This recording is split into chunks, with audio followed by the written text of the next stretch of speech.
warahmatullahi wabarakatuh. Oke, jadi kelompok kita kali ini akan mempresentasikan tentang aktivitas terlarang di web tersembunyi atau dark web. Next.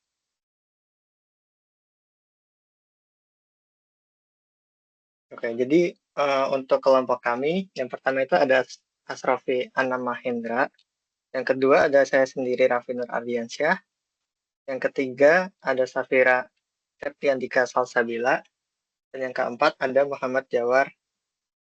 Yang keempat ada Muhammad Jawar. Selanjutnya akan dijelaskan oleh teman saya.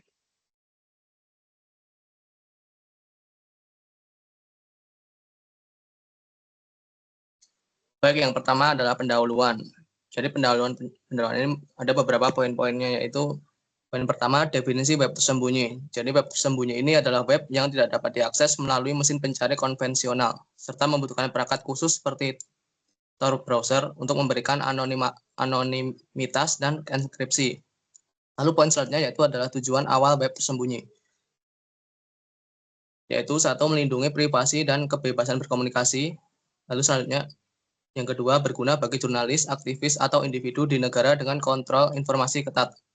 Lalu poin yang ketiga adalah penyalahgunaan web tersembunyi. Yang satu yaitu sering digunakan untuk aktivitas ilegal, seperti perdagangan obat terlarang, senjata, data pribadi, atau eksploitasi individu rentan. Lalu yang kedua yaitu menjadi perhatian publik, lembaga hukum, dan pakar keamanan siber.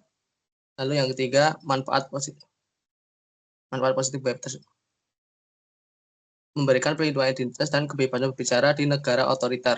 Lalu yang keempat, memungkinkan akses informasi dan perjuangan hak asasi manusia tanpa ancaman represalia. Lalu poin yang keempat yaitu ada tujuan makalah. Tujuan makalah di sini meliputi menganalisis masalah dan dampak aktivitas ilegal di web tersembunyi. Lalu yang kedua, memberikan solusi strategis untuk mengurangi dampak negatifnya. Lalu yang ketiga ada mengulas latar belakang jenis aktivitas ilegal dan upaya mitigasi terhadap ancaman web tersembunyi. Lanjut.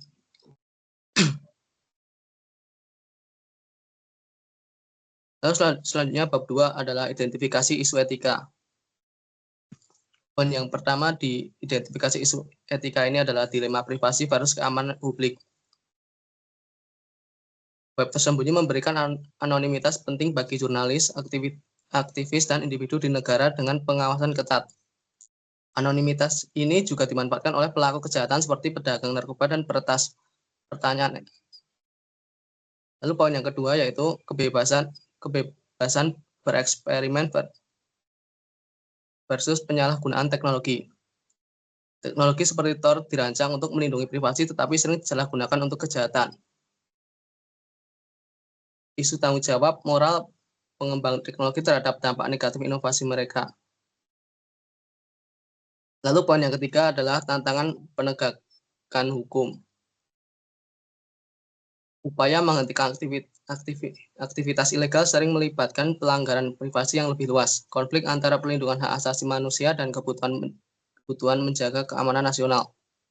Lalu poin yang keempat yaitu penyebaran konten ilegal dan berbahaya. Konten seperti eksploitasi anak dan materi radikal menjadi isu signifikan. Lalu poin yang kelima, aksesibilitas dan risiko. Kemudian akses ke web tersembunyi meningkatkan risiko paparan aktivitas ilegal, terutama bagi individu rentan. Lalu poin yang keenam, pendekatan etis yang dibutuhkan. Memanfaatkan teknologi web tersembunyi secara etis sambil meminimalkan dampak negatifnya. Pendekatan harus mempertimbangkan aspek hukum, sosial, dan teknologi untuk solusi yang adil dan beretika. Untuk perspektif etika akan dijelaskan oleh teman saya. Oke, untuk perspektif etika, ini kita mengambil 3 perspektif. Ada utilitarianisme, deontologi, dan etika kebajikan. Nah, untuk utilitarianisme, dalam kerangka utilitarianisme, penilaian penggunaan web tersembunyi didasarkan pada keseimbangan manfaat dan kerugian bagi masyarakat. Nah, jika web tersembunyi menghasilkan manfaat besar, seperti kebebasan berbicara di negara otoriter atau akses informasi yang terbatas, penggunaannya dianggap etis. Namun, aktivitas ilegal seperti perdagangan narkoba atau eksploitasi manusia yang menyebabkan dampak negatif besar dapat membuat penggunaannya tidak dapat dibenarkan.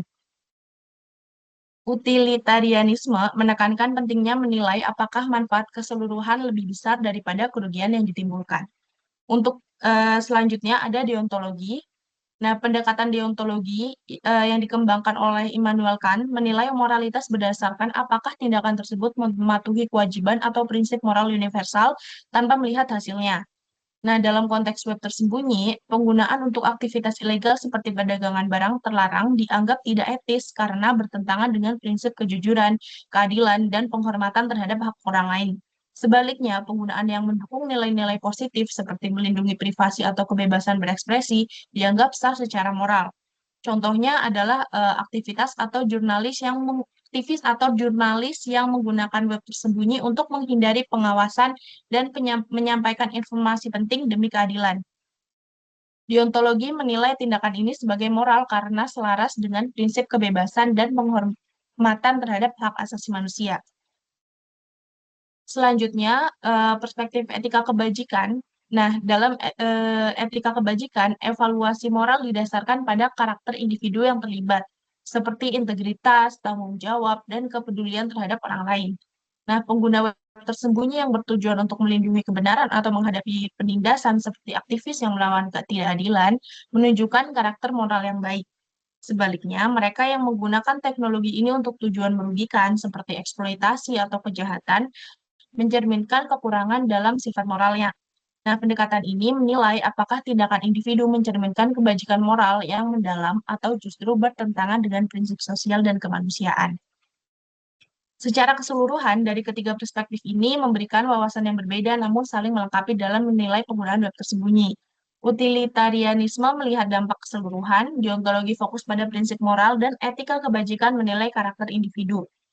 Pendekatan ini membantu menentukan apakah tindakan tersebut dapat dibenarkan secara etis dari berbagai sudut pandang. Selanjutnya akan dijelaskan oleh teman saya. Oke. Selanjutnya argumentasi dan justifikasi solusi. Yang pertama ada kerjasama internasional dalam penegakan hukum. Kolaborasi antar negara diperlukan untuk melacak dan menangani kejahatan lintas batas. Contohnya seperti operasi gabungan seperti Operation Onimus menunjukkan aktivitas dalam menutup pasar ilegal. Secara etis dibenarkan karena melindungi masyarakat global dari ancaman kriminal. Lalu yang kedua ada pengembangan teknologi deteksi yang menghormati privasi. Kecerdasan buatan dapat mengidentifikasi aktivitas ilegal tanpa mengawasi komunikasi penggunaan yang sah. Solusi ini menjawab dilema antara privasi dan keamanan serta menghormati hak asasi manusia. Yang ketiga ada edukasi dan kesadaran digital, meningkatkan pemahaman masyarakat tentang risiko dan konsekuensi dari akses konten ilegal. Dengan hal ini membentuk karakter moral individu dan komunitas sesuai dengan prinsip etika kebajikan. Lalu yang keempat ada regulasi yang transparan dan seimbang. Kebijakan pemerintah harus memungkinkan pengawasan aktivitas ilegal tanpa melanggar privasi. Mekanisme pengawasan independen diperlukan untuk mencegah penyalahgunaan wewenang. Pendekatan ini menekankan keadilan dan kehormatan terhadap aturan yang adil. Lalu terdapat tanggung jawab penyedia teknologi anonim. Penyedia platform anonim harus meminimalkan penyalahgunaan melalui pemantauan atau pelaporan aktivitas ilegal. Komunitas digital dapat mendorong norma-norma untuk penggunaan teknologi yang sah sesuai dengan utilitarianisme karena manfaatnya bagi masyarakat luas lebih besar daripada dampaknya. Lalu yang terakhir pendekatan komunikasi dengan menggabungkan langkah-langkah di atas menciptakan solusi yang efektif dan etis untuk menangani aktivitas terlarang di web tersembunyi dengan menghormati hak asasi manusia sekaligus menciptakan lingkungan digital yang aman dan bertanggung jawab. Oke, mungkin selanjutnya kesimpulan bisa dijelaskan oleh rekan saya. Oke, selanjutnya adalah kesimpulannya. Jadi kesimpulannya adalah aktivitas terlarang di web tersembunyi adalah isu kompleks yang berdampak pada keamanan digital, sosial, dan ekonomi global. Meski awalnya dirancang untuk melindungi privasi dan kebebasan berekspresi, web tersembunyi atau dark web sendiri sering disalahgunakan untuk kegiatan ilegal seperti kejahatan cyber, perdagangan ilegal, dan eksploitasi manusia. Penanganan masalah ini memerlukan yang pertama, satu, kerjasama internasional dalam penegakan hukum. Yang kedua adalah pengembangan teknologi yang mendeteksi aktivitas ilegal tanpa melanggar privasi. Yang ketiga ada edukasi masyarakat tentang risiko digital. Dan yang terakhir ada regulasi adil dan transparan yang menghormati hak asasi manusia. Tanggung jawab bersama antar pemerintah, sektor swasta, dan masyarakat diperlukan untuk menciptakan ekosistem digital yang aman, etis, dan menghormati privasi, sekaligus meminimalkan ancaman dari web tersembunyi itu sendiri. Oke, mungkin cukup sekian dari kelompok kami. Mohon maaf bila ada kesalahan. Wabillahi taufiq wal hidayah. Wassalamualaikum warahmatullahi wabarakatuh.